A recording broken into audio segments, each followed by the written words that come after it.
Hello and welcome to this video lecture. In this video lecture, we will solve few important example on Sylvester theorem. So the first example is use Sylvester theorem to verify log of e raised to power a with the base e is equal to a, where a is equal to 0, 1, minus 2, 3. Now, so we'll start with the characteristic equation. Determinant of lambda I minus a equal to 0. Now, in order to get the element of this determinant, what we do? Just from lambda, subtract diagonal elements and change the sign of remaining element. So, we get this. Okay, simplify this. Solve this equation. We get the two values of lambda. Before proceeding further, just check whether these values are distinct or not. As they are distinct, so Sylvester theorem is applicable. Now, phi of lambda is determinant of lambda I minus a, which is polynomial in lambda. So, it is lambda square minus 3 lambda plus 2. Differentiating with respect to lambda, we get 2 lambda minus 3. Now, find out the adjoint of lambda I minus a. So, adjoint of lambda I minus a will be lambda minus 3. How to find the adjoint? So, here in this elements, interchange diagonal elements and change the sign of remaining and enclose it in the matrix form. Okay, so we get this. Now we will find the Sylvester coefficient, which is given by adjoint of lambda I minus a upon phi dash of lambda equal to lambda minus 3, 1 minus 2 lambda n upon 2 lambda minus 3. Okay, so this is for the general value of lambda, right? Let us take a particular value of lambda. Take lambda as lambda 1, which is 1. So, put everywhere lambda as 1. And then next value of lambda is 2. So, replace lambda by 2 in this general expression. We get z of lambda 1 and z of lambda 2. Now, next important thing is to find out what is P of A. Now, in this example, it is asked to verify log of e raised to power a is equal to a. So, here whatever is the expression or function of a in the given example will be taken as the p of a. So, a function over here is this logarithmic function. So, we take p of a as log of e raised to power a. Now, find out this again for lambda 1 and lambda 2. So, we get according to identity log of e raised to power 1 with the base e will be 1. Here it will be 2. By Sylvester theorem, we have P of A is equal to P of lambda 1 into Z of lambda 1 plus P of lambda 2 into Z of lambda 2. P of A is log of e raised to power A, which is equal to 1 into Z of lambda 1 plus P of lambda 2 is 2 into Z of lambda 2. Now, let us simplify this. So, multiply with this scalar to each element and then add corresponding elements. So, it is 1 into 2, 2 plus 2 into minus 1. So, minus 2. So, 2 minus 2 is 0. Then 1 into minus 1 plus 2 into 1, 2. So, minus 1 plus 2, 1. Likewise, we have remaining elements. If you observe this carefully, this is nothing but the matrix A. Okay. So, therefore, we have log of e raised to power a is equal to a. Hence, the identity is verified. Now, let us move on to the next example.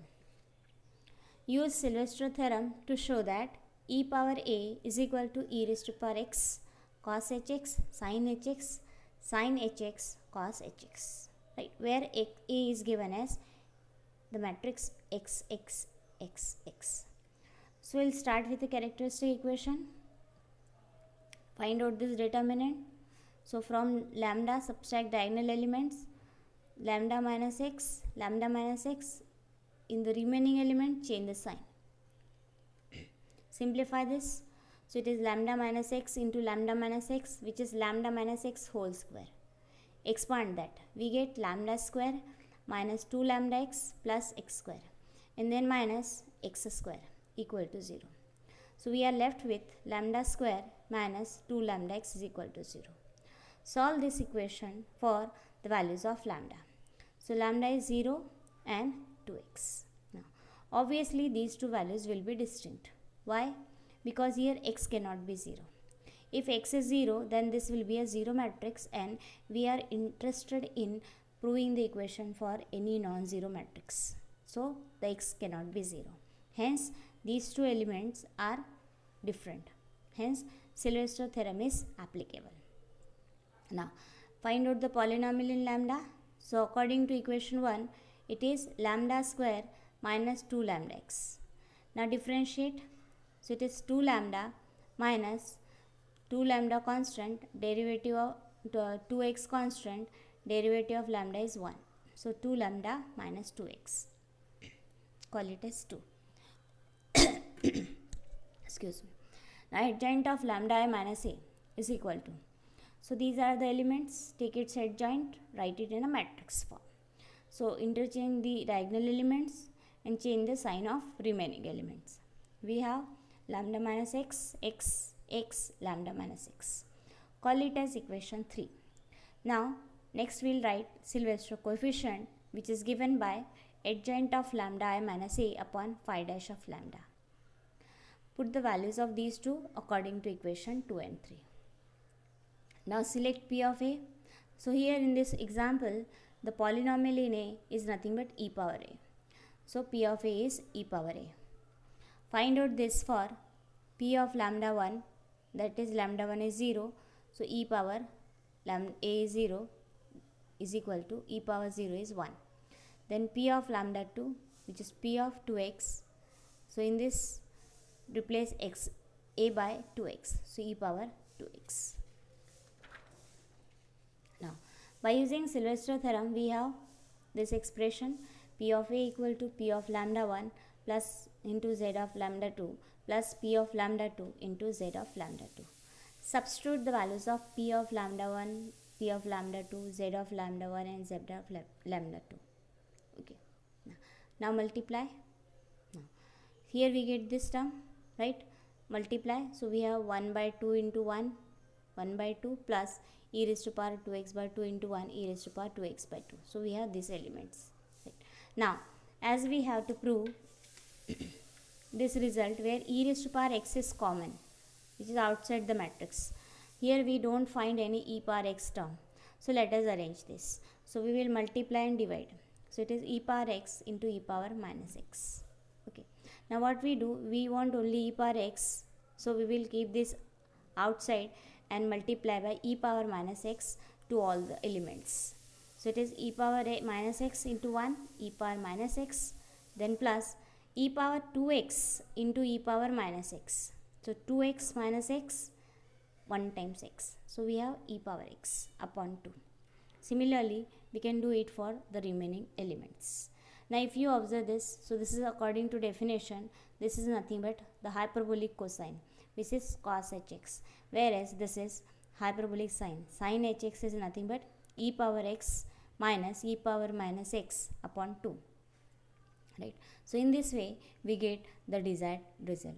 So this is one of the important property of example of the Sylvester theorem frequently asked in the exams.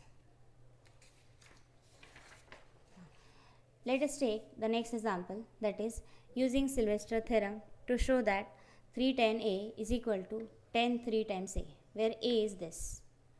Again we will write characteristic equation. Now simplify this. So it is lambda plus 1 into lambda minus 1 is lambda square minus 1 minus 2 into minus 4 plus 8. So minus 8 equal to 0. Lambda square minus 9 equal to 0. So lambda equal to 3 minus 3 are the eigenvalues. Now polynomial in lambda according to equation 1 is lambda square minus 9. Differentiate with respect to lambda. We get 2 lambda. Call it as 2. Now adjoint of lambda I minus a, as I told you, from this we can find your adjoint. Only thing is that you have to write these elements in the matrix. So interchange diagonal elements. We have lambda minus 1, lambda plus 1. Change the sign of remaining elements. So plus 4 plus 2. Call it as equation number 3. Now then next, Sylvester coefficient. Sylvester coefficient is adjoint of lambda I minus a upon phi dash of lambda. make use of 2 and 3, you will get this expression. Now find out this for a particular value of lambda. There are two values of lambda, 3 and minus 3. So first put lambda as 3, okay, in this expression. Next put lambda as minus 3 and simplify. The next, selection of polynomial in A. So here we find the what is a polynomial in A or a function of A. So here on both the side we find A, but the function of A is nothing but this tangent function. So we take P of A as 3 tan A. Find out this for lambda 1. Put A as 3. So it is 3 tan 3. Then put lambda as A as minus 3. So it is tan of minus 3. But tan of minus theta is minus tan theta. So we get minus tan 3. So it is P of lambda 2 is minus 3 tan 3. Now by Sylvester theorem, P of A is equal to P of lambda 1 Z of lambda 1 plus P of lambda 2 into Z of lambda 2. Let us make use of equation 4, 5 and 6 in this equation. So what we get? We get this 3 tan A is equal to 3 tan 3, then the value of Z of lambda 1, then this is P of lambda 2 and then Z of lambda 2. Now here we find tan and 3 common, right? So what is left here? 3 by 6 into this matrix. Here what is left? Again minus minus plus, so 3 by 6 into this matrix. So it is tan 3, 1 by 2 to this plus 1 by 2. We can take common. Now add these two matrices. 2 minus 4 minus 2, then 8, 2 plus 2, 4, 4 plus minus 2, 2. So half of this. So tan 3 half of minus 2, 8, 4 minus 2. Now divide by 2. So it is minus 1, 4, 2, 1. So tan 3 times this, and this is nothing but, we can observe, this is the matrix A. So it is tan 3 times A. Like this we get the result. Let us take next example. If m is equal to 2, 1, 3, 4, find the value of m square minus 3m plus I and verify the result by Sylvester theorem. So try to understand this example carefully. What it is asked, that you will have to find the value of this by the method, usual method known to you. And then you will have to find out again this value by using Sylvester theorem, and then you will have to check whether these two values are same or not. Okay, that is what verification by Sylvester theorem. So m is given. Now in order to get this value, we need m square. So let us find m square. So it is m into m, multiply, right? Now find out this by our usual process. So it is m square minus 3m plus I is m square minus 3 times m plus I is 1001. Now simplify. 7 minus 6 plus 1, which will be 2. Then 6 minus 3, 3 plus 0. 18 minus 9 plus 0, so 9. 19 minus 12 plus 1, 8. So let us call it as equation number A. Right, so this is the answer by using the usual method or direct method. Now let us try to get this answer by using a Sylvester theorem. So using Sylvester theorem. So we'll start with the characteristic equation. Now remember here the matrix is denoted by m. So we will have a characteristic equation for m is determinant of lambda I minus m equal to 0. Now write this determinant. So we have lambda, from lambda we will subtract diagonal elements, lambda minus 2, lambda minus 4, then change the sign of remaining. So minus 1, minus 3 equal to 0. Now simplify. Right, we get a polynomial in lambda.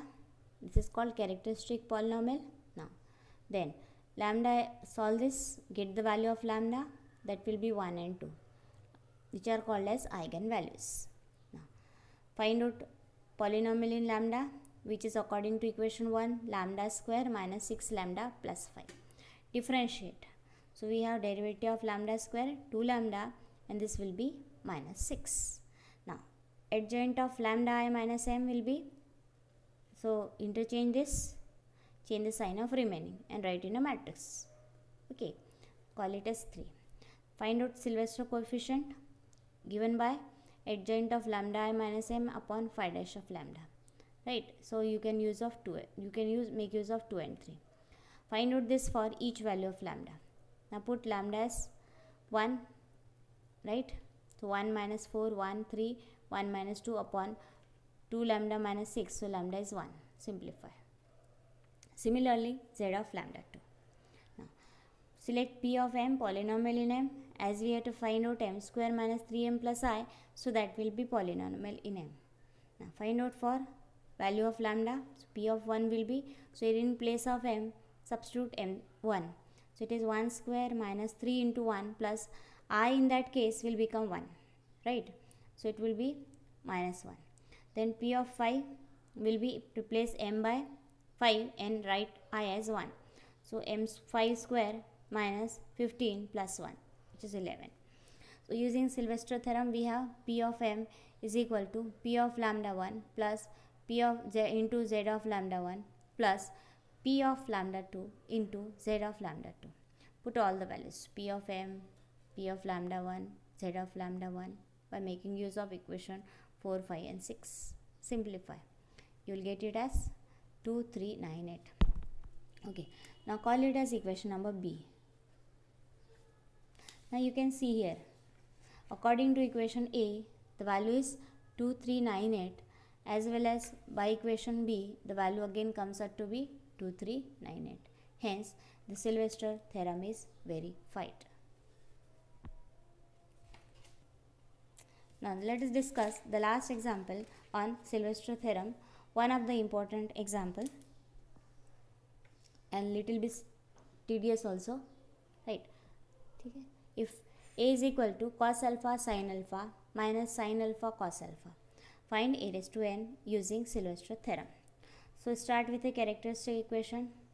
From lambda subtract diagonal elements and change the sign of remaining one. Simplify. So it is lambda minus cos alpha into lambda minus cos alpha, that is lambda minus cos alpha whole square, which on expansion gives you lambda square minus 2 lambda cos alpha plus cos square alpha, and then minus of minus sin square alpha, that will be plus sin square alpha, equal to 0. But cos square alpha plus sin square alpha is nothing but 1. Okay, so we have this polynomial in lambda given by equation 1. Now we want to find out the value of lambda. So how to find out this? Remember, you cannot get this value of lambda by making use of Cal C. So we will have to adopt our usual process, that is by using the formula minus b plus minus under root of b square minus 4ac upon 2a. So here b is minus 2 cos alpha, a is 1 and c is 1. So use the formula. So minus of b plus minus b square minus 4 1 into 1 ac upon 2a.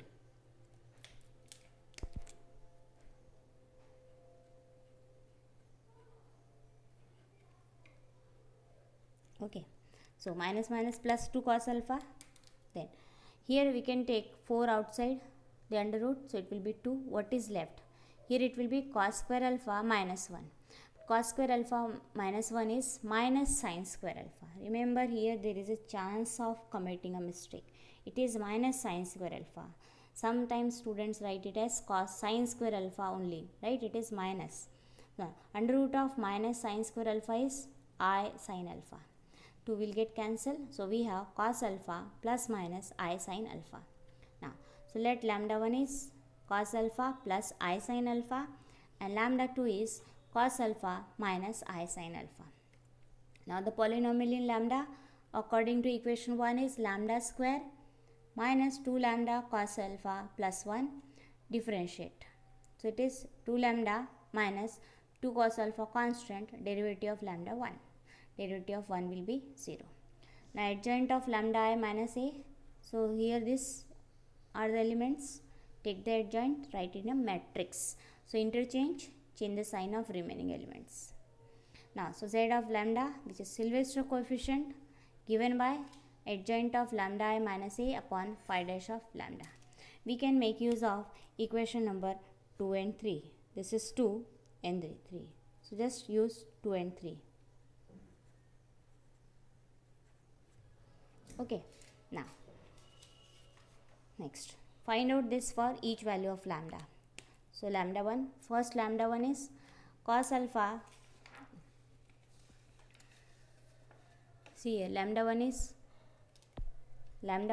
cos alpha plus I sin alpha. So we have cos alpha plus I sin alpha, then minus cos alpha, so minus cos alpha, right?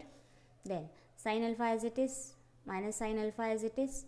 Then again lambda is cos alpha plus I sin alpha minus cos alpha, like this, upon 2 lambda.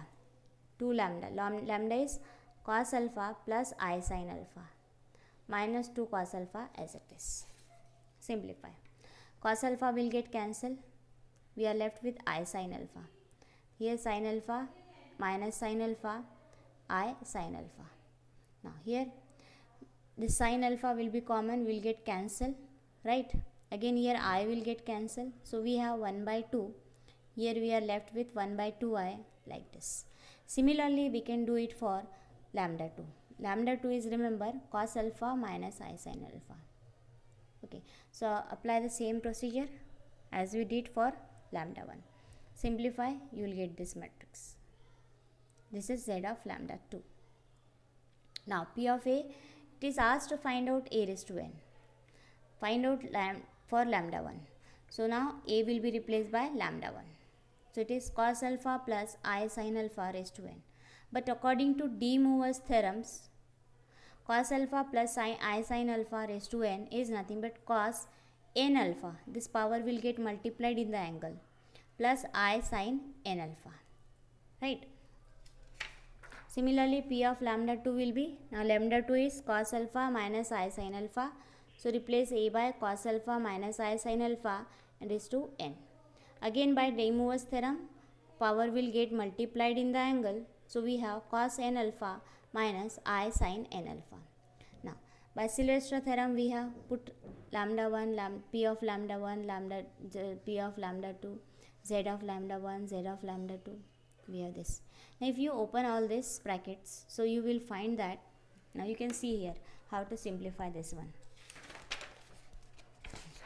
I'll tell you one simplification. In the same way you can do the other one. So it is cos alpha. See, multiplication with the first element. So what we have? Cos n alpha plus I sin n alpha. Okay, upon 2, first element. Now here first element is plus cos n alpha minus I sin n alpha upon 2 into 2. 1 by 2 means upon 2, right? Simplify. So you will get 2 common. 2 is the LCM. Now add. So cos n alpha plus I sin n alpha plus cos n alpha minus I sin n alpha. Okay, so this gets cancelled. Now what is left? Will get added 2 cos n alpha upon 2. So what is left? Cos n alpha. Like this you can do the remaining one. So this is the value of a raised to power n.